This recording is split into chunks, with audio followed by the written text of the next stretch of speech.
Hawa Singh, a young widower from Pipli, was dragged from a bus and forcibly sterilized.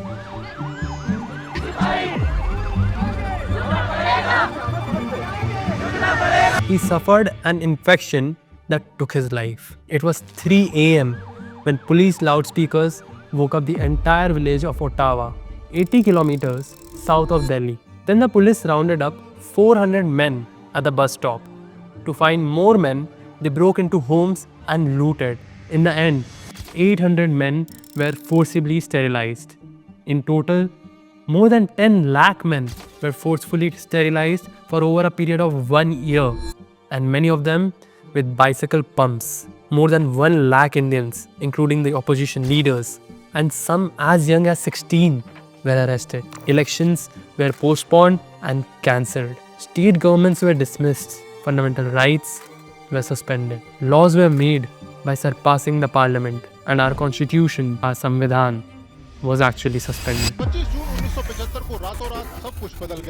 This was an emergency. The emergency that was imposed by Prime Minister Indira Gandhi on June 26, 1975. भाइयों और बहनों, राष्ट्रपति जी ने आपातकाल की घोषणा की है। इससे आतंकित होने का कोई कारण नहीं है। आप सभी गहरे और व्यापक षड्यंत्र से अवगत होंगे। And it lasted for 21 months. The trailer for the emergency movie gives us a glimpse of India's darkest days. But let me tell you what even the movie might not show. In all the daily chaos and noise we hear about the constitution getting attacked, we forget how it actually looks like. The use of Samvidhan card, like a shopper's stop card, has trivialized the gravity of excesses and tragedies that happened when the constitution of this country was actually dismissed. Here, we must also ask if amending the constitution amounts to killing the constitution. 99 times. The constitution was amended 99 times before 2014. Indira Gandhi alone did it 29 times. Jawaharlal Nehru, 17 times. Rajiv Gandhi, 11 times. And Narendra Modi, 8 times. All in all, Congress governments amended the constitution more than 80 times. And the BJP governments did so 22 times. Okay, but now you'll ask, Mayank, why are you talking about all this now? Because of the noise over the constitution that has been happening lately. It is damaging for the country. 1. It misinforms the common public. 2. It trivializes the actual victims of the time when the constitution was actually suspended. And 3. It prevents the government from bringing in positive changes and laws due to the fear of being accused of changing the constitution, or even worse, attacking the constitution.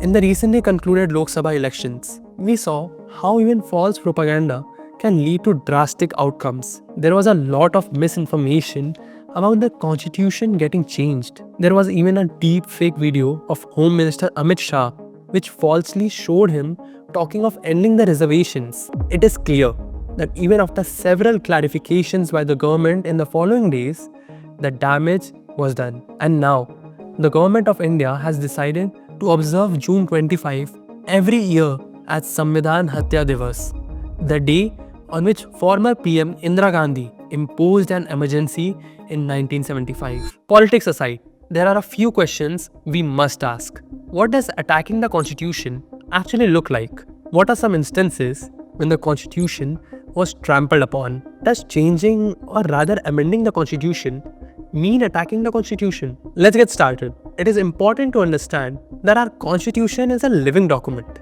The Indian constitution is considered to be a breathing document, not just a closed, static and rigid rule book. A living and dynamic constitution is one which evolves and adapts to the changing aspirations, values and needs of the people. How does it happen? Amendments. Amendments are necessary to adapt to changing times and needs. Think of it like updating an app on your phone. You wouldn't want to use an outdated app, right?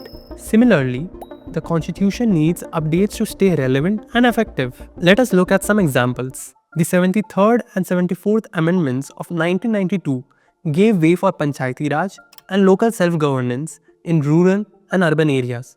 Wasn't that a necessity?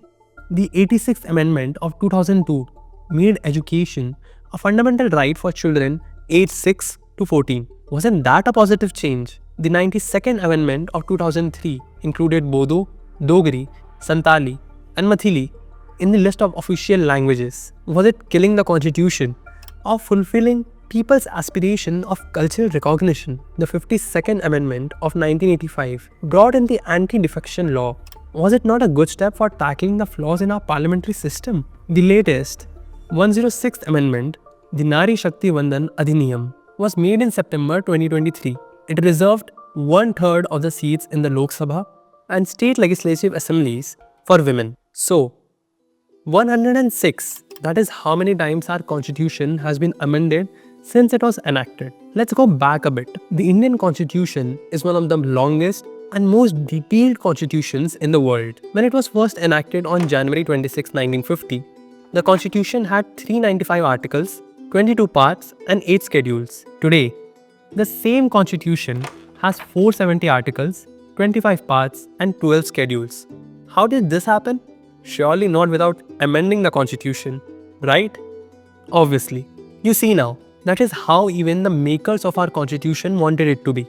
Flexible and dynamic. There should be a certain flexibility in the constitution. If we make anything rigid and permanent, we stop the nation's development. Now, these aren't my words. This is Pandit Nehru, our first PM speaking. Even Dr. B.R. Ambedkar said that the distinguishing feature of our constitution is that it is a flexible document. For the smallest modifications to tectonic changes, you need amendments in the constitution. These amendments ensure that the constitution evolves with the times and addresses the needs of the people. But wait, you might wonder, doesn't this give too much power to the government to make any changes to the constitution that it likes? Not really.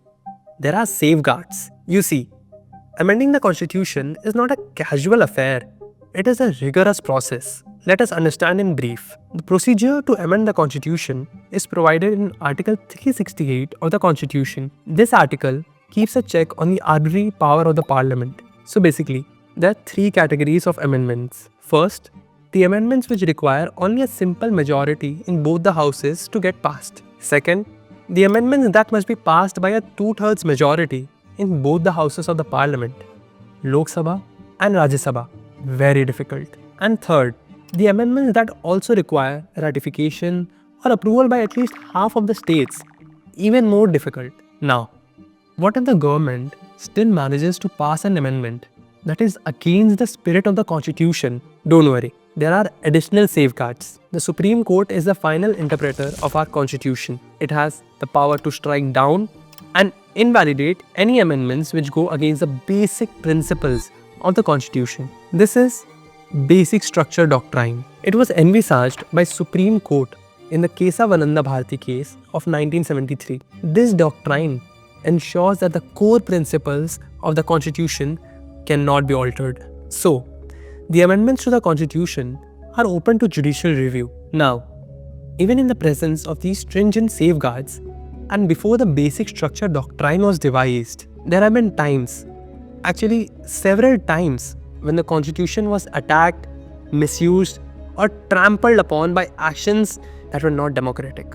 In fact, it began with the first amendment itself. Under Pandit Jawaharlal Nehru, this amendment put severe restrictions on the freedom of speech and expression by amending Article 15. This amendment also added a 9th schedule to the constitution. So any laws added to this schedule could not be reviewed by the Supreme Court. Talking of amendments, in 10 years, BJP NDA government has amended the constitution only 8 times. The Congress-led governments, on the other hand, have done so 68 times. Then came the imposition of the emergency in 1975 by Prime Minister Indira Gandhi. During this period, the constitution was not just suspended, but also mutilated for the times to come. The 42nd Amendment was passed during the emergency. Almost all parts of the constitution, including the preamble, were altered by the 42nd Amendment. The changes were so sweeping and wide that the amendment itself was nicknamed the mini constitution. Among these, it added the words socialist and secular to the preamble. These words are part of our constitution even today. But remember, They were added at a time when the constitution was in suspension.